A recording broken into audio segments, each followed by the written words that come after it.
Hello बच्चों, क्या हाल चाल, कैसे हो। आज का हमारा टॉपिक है conservation of linear momentum. Linear momentum आपको पढ़ा हुआ है, मास इनटू वेलोसिटी। अब लीनियर मोमेंटम कंजर्व कब होता है और इसके न्यूमेरिकल कैसे बनते हैं और कैसे पता लगेगा कि इसके न्यूमेरिकल्स यही हैं, क्योंकि न्यूमेरिकल तो कैसा भी आएगा। और कंजर्वेशन लॉ कब अप्लाई होगा, कब महसूस करना है, सब बातें आज के चैप्टर में, आज के लेक्चर में पढ़ेंगे हम लोग। देखिए, कंजर्वेशन का मतलब कांस्टेंट। कंजर्वेशन का मतलब क्या होता है बेटा? कांस्टेंट। ठीक है, तो ये क्या कहता है? If external force acting on a system of bodies और बॉडी, एक बॉडी है या बहुत सारी बॉडी का सिस्टम हो, is zero, then linear momentum of all the bodies of system is constant। अगर एक्सटर्नल फोर्स जीरो है तो उस सिस्टम में जितने भी बॉडी हैं सभी के लीनियर मोमेंटम का सम क्या होगा? कांस्टेंट। इसका मतलब क्या हुआ? सभी का मोमेंटम कांस्टेंट है। इंडिविजुअल बॉडी का मोमेंटम कांस्टेंट नहीं है, चेंज हो सकता है। Linear momentum of individual body में change, but total sum of linear momentum of all bodies do not change, it is constant। समझ में आई बात? नहीं आई? सोचो, अगर एक बॉडी है, सिर्फ एक बॉडी, तो उस बॉडी का जो पहले मोमेंटम था वही बाद में रहेगा, उसमें कोई चेंज नहीं आना। अगर एक से ज़्यादा बॉडी है, सपोज करो मेरे पास ये सिस्टम है, ये एक बॉल, ये एक बॉल, सिस्टम आइसोलेटेड है। आइसोलेटेड का मतलब एफ एक्सटर्नल जीरो, इसकी वेलोसिटी है 4 मीटर पर सेकेंड, इसकी वेलोसिटी है 6 मीटर पर सेकेंड, इसका मास m है, इसका 2m। ठीक है, बिफोर कोलिजन, बिफोर कोलिजन, तो टकराने से पहले मोमेंटम कितना है? 4m और 6 टू 12m। 12m 4m कितना होता है? 16m। कितना होता है बेटा? 16m। ठीक है, तो टकराने के बाद आफ्टर मैं कहता हूँ इसकी तो हो गई 3, मेरी बात समझ में आ रही है?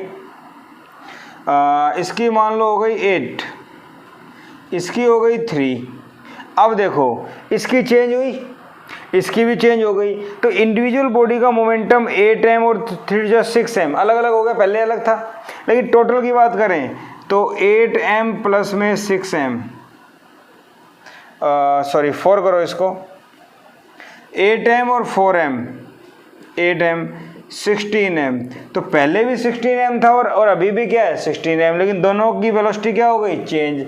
इसका मतलब क्या हुआ कि इंडिविजुअल बॉडी का मोमेंटम चेंज हो सकता है, बट दोनों का जो सम है वो कांस्टेंट रहेगा लीनियर मोमेंटम का। बात समझ में आ गई? तो टकराने से इंडिविजुअल की वेलोसिटी चेंज हो सकती है, बट टोटल जो मोमेंटम का सम है वो क्या रहेगा? कांस्टेंट। क्लियर? ये होता है कंसेप्ट। ओके, अब बात आती है इसके प्रूफ की। भाई इतनी बात समझ में आ गई, एक्सटर्नल फोर्स जीरो है तो टोटल लीनियर मोमेंटम कांस्टेंट होगा, इसका मतलब उसके अंदर जो चेंज आएगा वो जीरो होगा। क्लियर? नोट करने वाली बात क्या है? Linear momentum of system constant, इसका मतलब क्या हुआ? Change in linear momentum of bodies या ऑफ सिस्टम, इंडिविजुअल का तो चेंज होगा ना, zero. Change in linear momentum of system, zero. Change in linear momentum of each body में चेंज हो भी सकता है और शायद ना भी हो। समझ गए? ठीक है। अब न्यूटन सेकंड लॉ आपने पढ़ा हुआ है, F equal to D P by D T, this is change in linear momentum with respect to time. तो initial linear momentum equal to final linear momentum. अगर लीनियर मोमेंटम कांस्टेंट है तो initial और final क्या होना चाहिए, same. और linear momentum पर सेकंड, इनिशियल लीनियर मोमेंटम पर सेकंड और फाइनल लीनियर मोमेंटम पर सेकंड ये भी सेम होगा। तो ये क्या हो गया, इनिशियल फोर्स, ये क्या हो गया, फाइनल फोर्स। तो ये भी क्या होगा, सेम। तो अगर एक्सटर्नल फोर्स जीरो है तो लीनियर मोमेंटम इनिशियल फाइनल बराबर है, तो फोर्स भी इनिशियल फाइनल बराबर होगा। क्लियर। अच्छा, इसके एग्जाम्पल्स क्या हो सकते हैं, collision problem,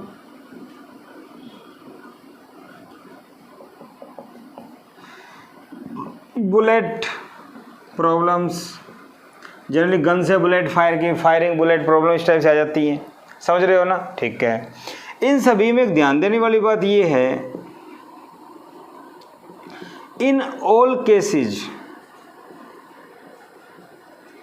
gravitational force exist, so total external force is not zero. Then सभी केसेज में ग्रेविटेशनल फोर्स तो है, तो एक्सटर्नल फोर्स जीरो नहीं है, और एक्सटर्नल फोर्स जीरो नहीं है इसका मतलब मोमेंटम कंजर्व नहीं होना चाहिए। बोलो, सही बात है। तो क्या होता है, under gravitational force change in linear momentum in dt time is extremely small, very very small, so neglected and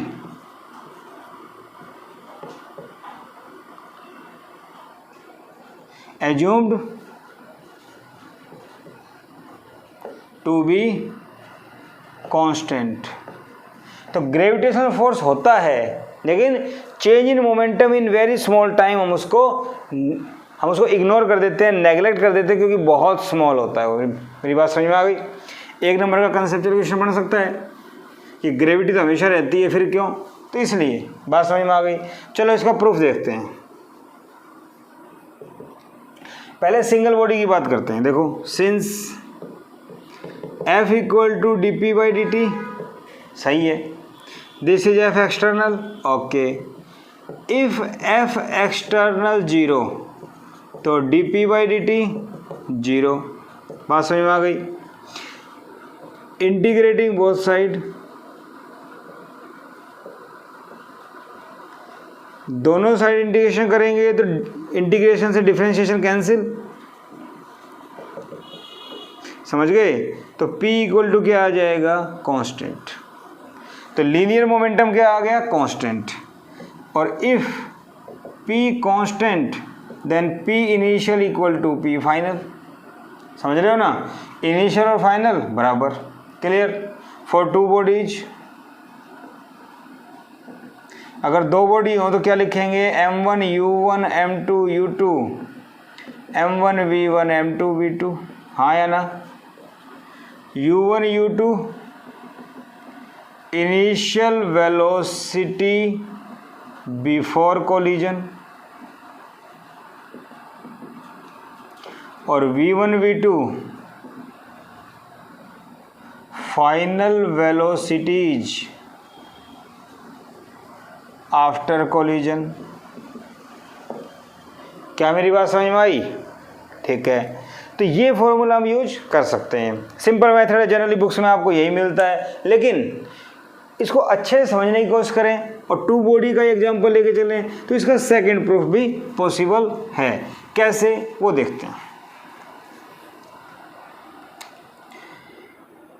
another proof, suppose करो हमारे पास एक आइसोलेटेड सिस्टम है, दो बॉडी है, ठीक है ना। एक की वेलोसिटी u1 और एक की वेलोसिटी u2 मान लेते हैं, F एक्सटर्नल 0, वही बात, ठीक है। According to Newton second law F1 equal to dp1/dt, अरे बोलो, first body, F2 equal to dp2/dt, second body, add 1 and 2, first second को ऐड करेंगे तो बेटा F1 plus F2 dp1/dt plus में dp2/dt, ठीक है। F1 plus F2 equal to 0 क्योंकि F एक्सटर्नल 0 है, ठीक है। अगर ये 0 करें तो dp1/dt प्लस में dp2/dt, ये भी मान लिया, बड़ी बात समझ में आ रही है, ठीक है। अब यहाँ से अगर देखा जाए तो dp1 प्लस में dp2 कर दें, ये dt उधर जाके 0 हो गया, ठीक है। dp1 equal to minus dp2, यही बात समझ में आ गई। p1 क्या है? मोमेंटम, इनिशियल मोमेंटम मान लेते हैं। तो इनिशियल दोनों बॉडी का क्या था? चेंज इन मोमेंटम, मेरी बात समझ रहे हो? फर्स्ट बॉडी और सेकंड बॉडी का चेंज इन मोमेंटम। तो फर्स्ट बॉडी का क्या हो गया? m v1 माइनस u1, क्योंकि पहले u1 था बाद में v1 हो गया। और इसका क्या था? m2, m1 m2 मान लें, इसका m2 v2 माइनस u2, बात समझ में आ गई। तो m1 v1 minus m1 u1 minus m2 v2 plus m2 u2। तो ये देखो भाई, इस टर्म को इधर ले आओ, m1 u1 प्लस में m2 u2, इस टर्म को इधर ले आओ, m1 v1 equal to m2 v2। क्या जो मैंने पहले बताया था वही बात आ गई। Final linear momentum equal to initial linear momentum, बात वही आ गई ना, क्योंकि dp का मतलब क्या होता है? Change in linear momentum. Initial minus final या final minus initial, final minus initial. तो हमने वैल्यू पुट कर दी, ठीक है, ये आ गया। तो बात सीधी सी है कि एक्सटर्नल फोर्स 0 है तो इनिशियल मोमेंटम और फाइनल मोमेंटम बराबर होगा। इतनी सी बात ध्यान रखनी है और हमें कुछ नहीं करना। मेरे ख्याल से समझ में आ गया होगा, कोई परेशानी वाली बात नहीं है, ठीक है भाई। एक छोटा सा कंसेप्ट और आ जाता है, थ्योरेटिकल पार्ट। क्या? Recoil of gun. Gun recoil कैसे होती है, इसी के ऊपर बेस्ड है। देखो, सपोज करो इस टाइप से हमारे पास गन है, ठीक है बेटा, इस टाइप से मान के चलो। गन से अगर बुलेट फायर करते हैं,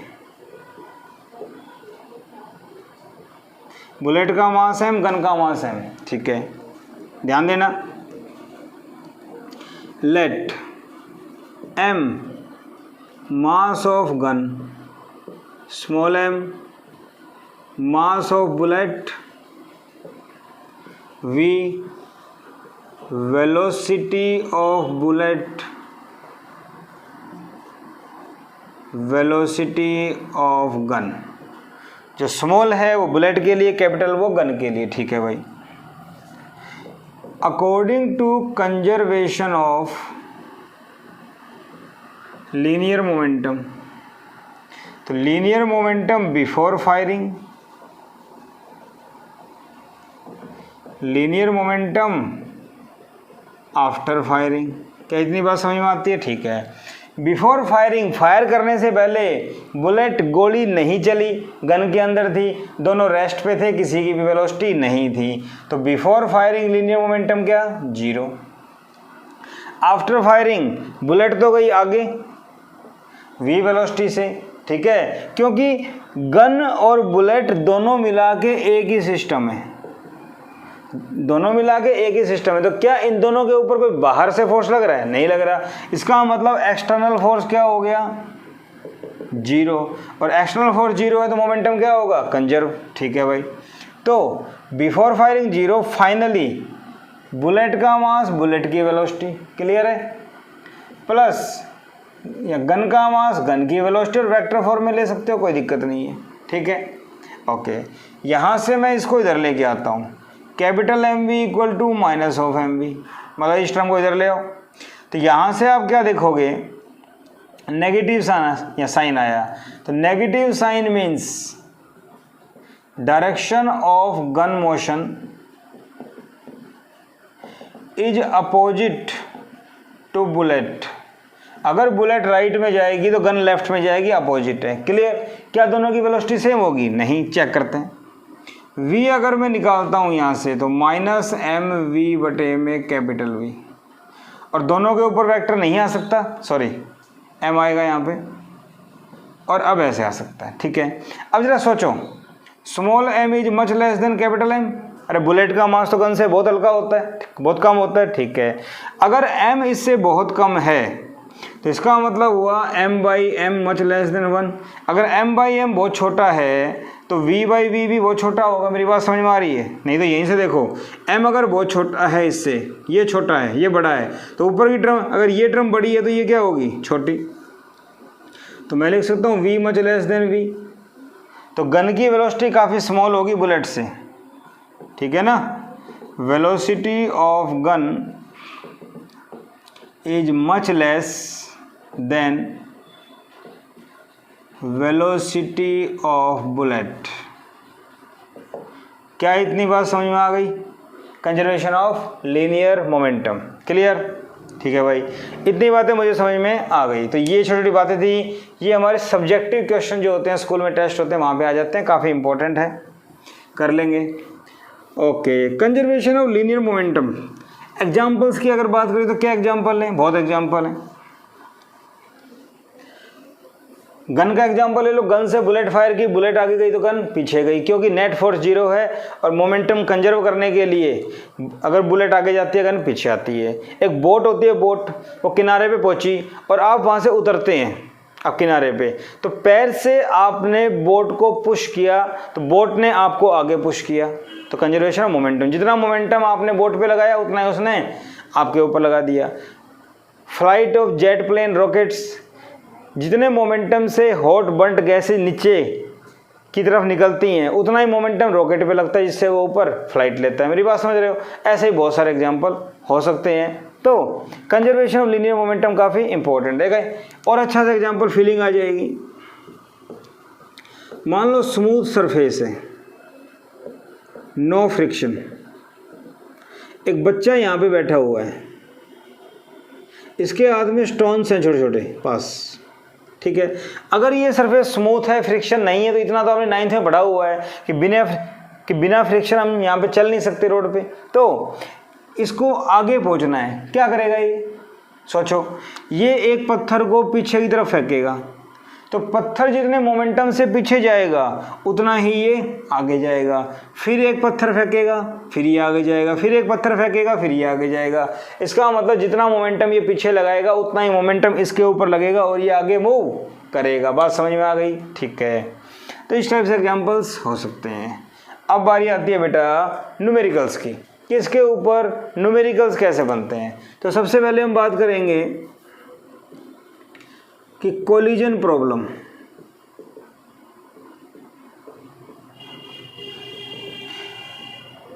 पहला क्वेश्चन, सपोज करो मेरे पास ये एक बॉल है 2 kg 10 मीटर पर सेकेंड से इधर जा रही है।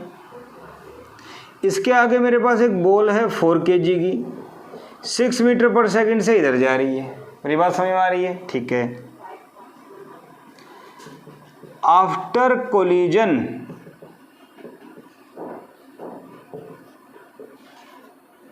if velocity of 4 kg ball is 8 meter per second, then find velocity of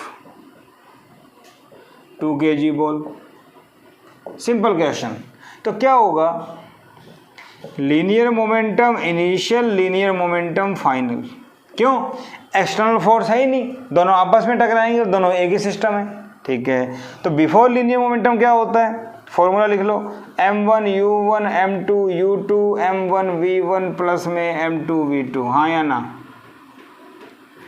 तो इनिशियल मोमेंटम 10 इंटू 2 20, 6 इंटू 4 24, पहले का मास कितना है 2, v1 निकालना है, सेकंड का मास क्या है 4, और टकराने के बाद इसकी वेलोसिटी कितनी बता दी मैंने 8, और आगे की तरफ ये, तो क्या होगा देखो, इधर करते हैं 44 2v1 32, इसको इधर ले आओ, तो ये कितना हो गया 44 माइनस 32, अरे बोलो 44 माइनस 32 इक्वल टू 2v1, ये आ गया 12 v1 2, तो v1 कितना आ गया बेटा 6। बात समझ में आई। तो जब ये आगे जाएगा इससे टकराएगा तो क्या होगा, इसकी स्पीड बढ़ जाएगी और इसकी स्पीड कम हो जाएगी और उसी डायरेक्शन में चलता रहेगा। क्लियर है, उसी डायरेक्शन में चलता रहेगा। ठीक है, बात समझ में आ गई। ओके, जैसे गाड़ी जा रही है आगे, किसी को जाकर टक्कर मारती है तो स्पीड कम हो सकती है, हो सकता है वो पलट भी जाए। ठीक है, ऐसा ये क्वेश्चन और, मान लो ये एक गाड़ी जा रही है, मान लो बॉल है 1 kg, स्पीड है इसकी 12 मीटर पर सेकेंड, आगे एक और जा रही है। ठीक है, ये है 2 kg, इसकी स्पीड है 6 metre per second. After collision 1 kg ball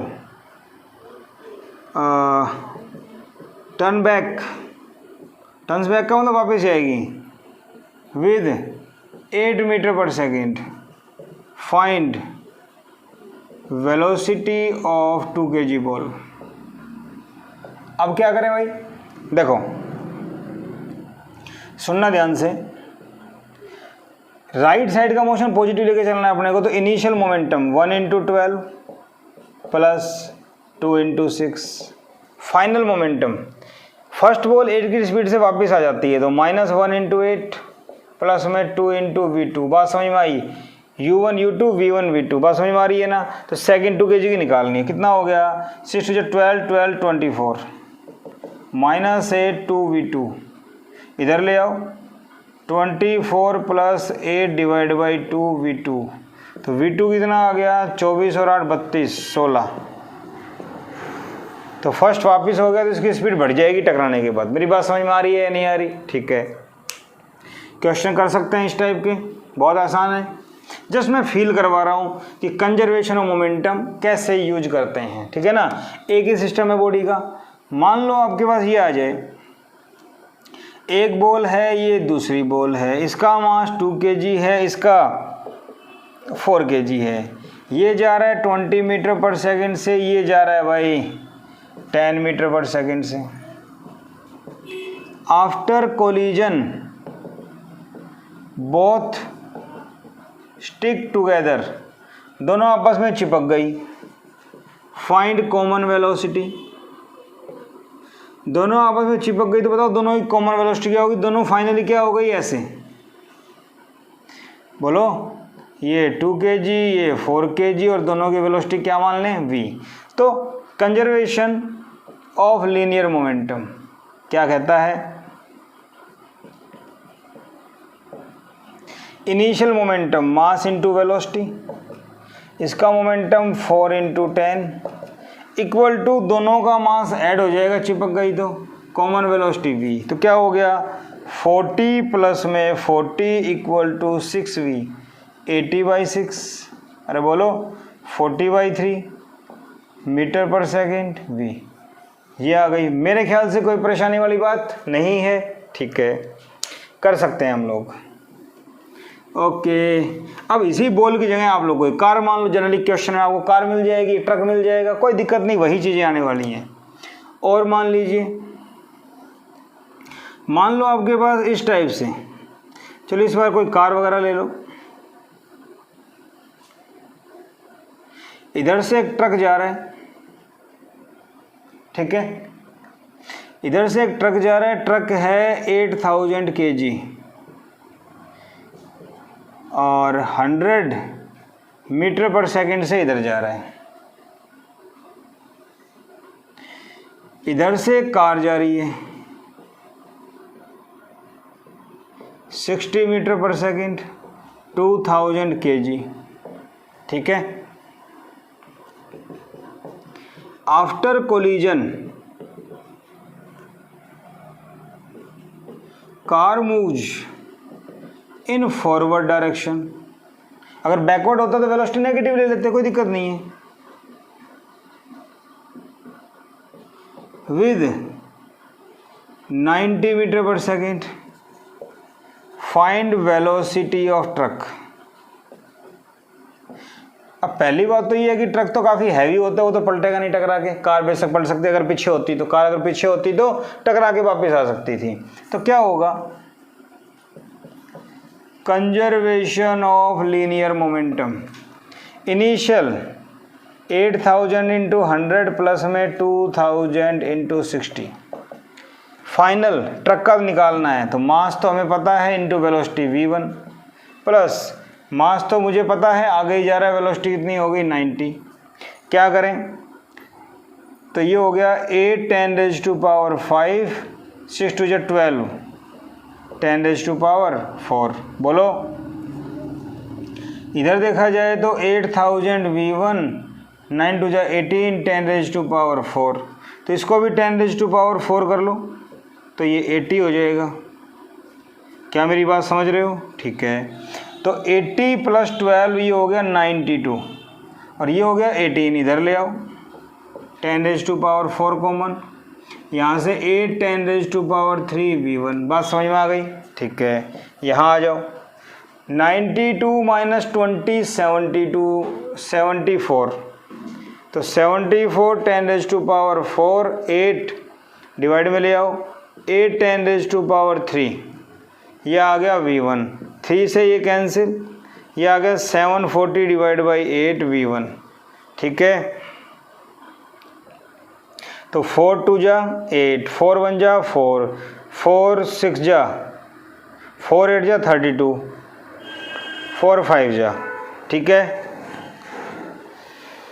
ये आ गया v1 और इसको और सोल्व करेंगे तो ये आ जाएगा 2 9 जा 18, 2 2 जा 2 5 जा। बोलो, मीटर पर सेकंड। तो इसकी वेलोसिटी आ जाएगी, इसकी डिक्रीज हो गई, इसकी बढ़ गई। मेरी बात समझ में आ रही है? तो कोलिजन का कोई क्वेश्चन आ जाए हम लोग कर सकते हैं, कोई दिक्कत नहीं है। ओके। बुलेट प्रॉब्लम्स आ जाती हैं, बुलेट फायरिंग, इसके ऊपर कैसे क्वेश्चन बनेंगे वो देखिए।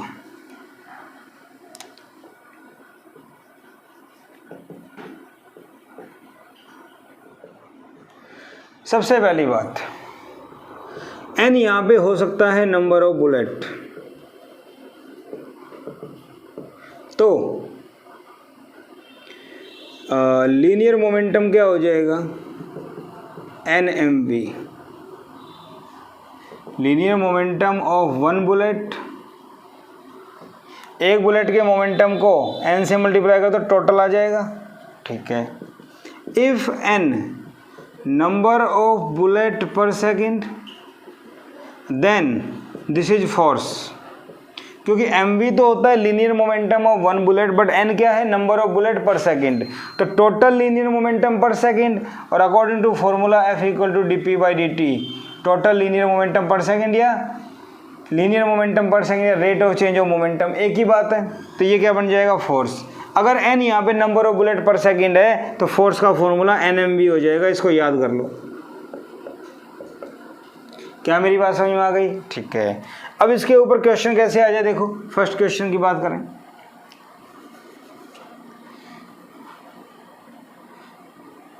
अ machine gun fires 100 bullets per second, each of mass 5 gram with velocity 150 meter per second. Find force required to keep the gun in position. मतलब क्या हुआ, इसका मतलब क्या हुआ, देखो मशीन गन है, गन वाली बात होगी जो पीछे की थी, गन से अगर बुलेट फायर करेंगे तो बुलेट आगे गई तो गन पीछे आएगी, जितने मोमेंटम से बुलेट आगे गई उतने मोमेंटम से पीछे आएगी। बट 1 सेकंड में कितनी बुलेट जा रही है, 100, तो 100 बुलेट का जो मोमेंटम होगा, जिस मोमेंटम से वो बुलेट आगे जाएंगी उतने मोमेंटम से गन पीछे आएगी। बट गन को मुझे वहीं पे रोकना है, पीछे नहीं आना चाहिए वो, तो उतना ही मोमेंटम गन पे लगाना चाहिए, यस और नो, ठीक है। और अगर यहाँ पे एन की value number of bullet per second है तो वो क्या बन जाएगा, फोर्स। आई बात समझ में, तो एन एम वी लगा देंगे, मेरे पास फॉर्मूला बन जाएगा, ठीक है ना। फोर्स ऑफ बुलेट्स, समझ रहे हो क्या बताया था मैंने, एन एम वी। एन क्या है, number of bullet per second, mass of bullet 5 ग्राम, ग्राम के किलोग्राम बना लो, ठीक है। वेलोसिटी कितनी बताई, 150, 3 जीरो से, सॉरी 2 जीरो से 2 जीरो, 1 जीरो यहाँ पे, कितना आ गया 75 न्यूटन। इतना फोर्स किसका है, बुलेट्स का, ठीक है। फोर्स ऑन गन यही लगेगा, और फोर्स रिक्वायर्ड टू कीप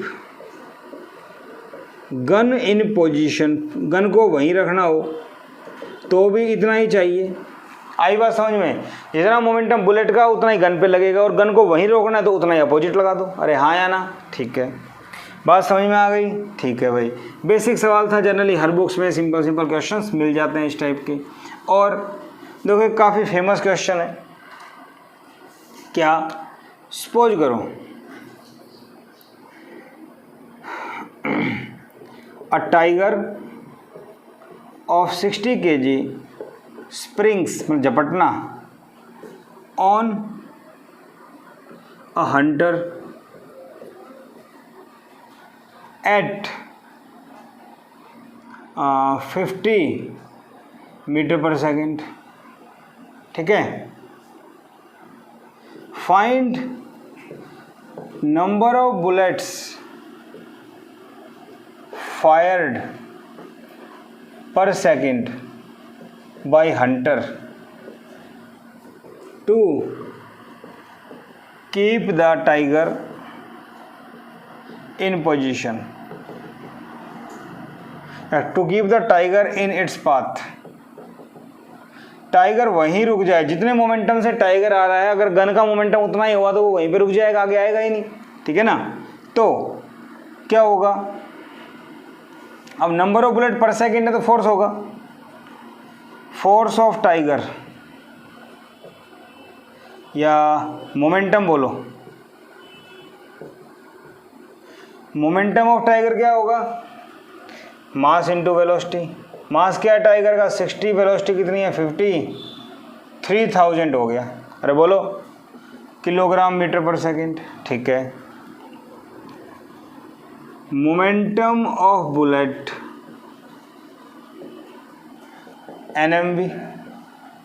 अब टाइगर का मोमेंटम है तो गन में यहाँ पे n क्या होगा, नंबर ऑफ बुलेट, ठीक है ना। तो n अपने को निकालना है, मास कितना दे रखा है बुलेट का, mass of bullet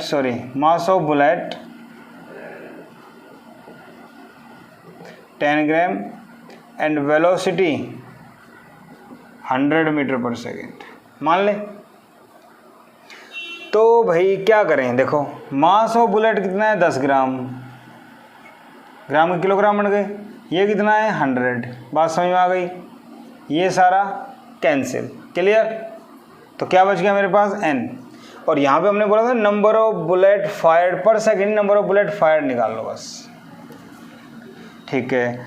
according to question, linear momentum of tiger, linear momentum of gun बराबर होना चाहिए या वो बुलेट। तो बेटा टाइगर का कितना था 3000, इसका कटबिटी कितना आया इतना, तो नंबर ऑफ बुलेट कितनी आ गई 3000, बहुत ज़्यादा है, पॉसिबल नहीं, लेकिन क्वेश्चन तो बन गया। तो नंबर ऑफ बुलेट फायर्ड, अब ये पर सेकेंड ही कहलाएगा, एक बार में कितनी, तो कितनी 3000। तो ऐसे क्वेश्चन आ जाए तो हम लोग कर सकते हैं, कोई खास बात नहीं है, ठीक है। और देखिए अगर बुलेट की जगह मार्बल बॉल्स ली जाए, जैसे पत्थर की बॉल या कैसी बॉल, सपोज करो अपने पास एक डिस्क है फ्लोटिंग इन एयर, एक डिस्क है वो एयर में फ्लोट कर रही है, ठीक है, by marble balls given balls rebound with same velocity, ठीक है, mass of ball 15 gram and velocity 60 metre per second, ठीक है, और डिस्क का मास मान लीजिए 200 ग्राम, जिसका mass 200 gram. Find number of bullets fired per second. क्या मेरी बात समझ में आ गई? Fired number of bullets fired per second, एक सेकेंड में कितनी बुलेट फायर की जाए। तो इसके अंदर क्या है, पर सेकेंड है, एनएमवी लगा देंगे, लेकिन एक कंडीशन दे रखी है कि रीबाउंड विद सेम वेलोसिटी। तो बेटा इसका मतलब है कि बॉल टकरा के वापस भी आई, तो जितने मोमेंटम से गई उतने मोमेंटम से आई, तो यहाँ टोटल चेंज इन मोमेंटम लेना पड़ेगा, समझ रहे हो ना, change in linear momentum of each ball. अब दोनों की डायरेक्शन अपोजिट है, अगर आने वाली पॉजिटिव मान लें तो जाने वाली क्या हो जाएगी, नेगेटिव, और चेंज का मतलब फाइनल माइनस इनिशियल, तो ये प्लस हो जाएगा 2mv। क्या मेरी बात समझ में आई? ठीक है, तो फोर्स का फॉर्मूला क्या होता है, NMV, यस और नो, यस और नो। तो यहाँ थोड़ा सा चेंज हो जाएगा ये, तो फोर्स का फॉर्मूला क्या होता है, n number of bullet per second, but mv की जगह 2mv हो जाएगा, क्योंकि बॉल कुछ वेलोसिटी टकरा के वापस भी आ रही है। और f क्या यूज करना है यहाँ पे, mg, वेट ऑफ डिस्क। सवाल खत्म हो जाएगा। कैसे, देखो इधर देखा जाए, ये हमने 200 ग्राम लिया था, तो ये हो गया mg इक्वल टू 2nmv। 2 क्यों आया समझ में आ गया, क्योंकि रिबाउंड हो रही है, अगर रिबाउंड नहीं होती तो हो जाता। तो ये मास m मान लो, मास कितना है 200 ग्राम, ग्राम के किलोग्राम बना दिए, g कितना 10, 2n निकालना है, मास कितना माना था हमने बुलेट का 15 ग्राम, 15/1000, और वेलोसिटी कितनी मानी थी, आई थिंक, चलो कोई बात नहीं, कुछ भी मान लेते हैं, इसको 60 मान लेते हैं। तो 3 जीरो से, तो यहाँ 3 जीरो कैंसिल, 2, यहाँ से 1 जीरो से 1 zero cancel, 30 × 6 divide by 100n। मेरी बात समझ में आ रही है, 1 जीरो से 1 जीरो कैंसिल, तो ये हो गया 2018 n नियरली 1.1, इसका मतलब n nearly 1 bullet per second. कुछ भी क्वेश्चन बन जाता है, मैंने कंसेप्ट बताया है कि ऐसा क्वेश्चन आ जाए तो हम लोग क्या करेंगे। ऐसा क्वेश्चन आ जाए, अगर रिबाउंड दे रखा है डबल कर देंगे, नहीं तो नहीं, बॉल के मोमेंटम को वेट के बराबर कर देंगे, हमारा आंसर आ जाएगा। तो बेटा इस टाइप से कैसा भी क्वेश्चन आ जाए हम लोग कर सकते हैं। कंजर्वेशन ऑफ लीनियर मोमेंटम आपको अप्लाई करना आना चाहिए।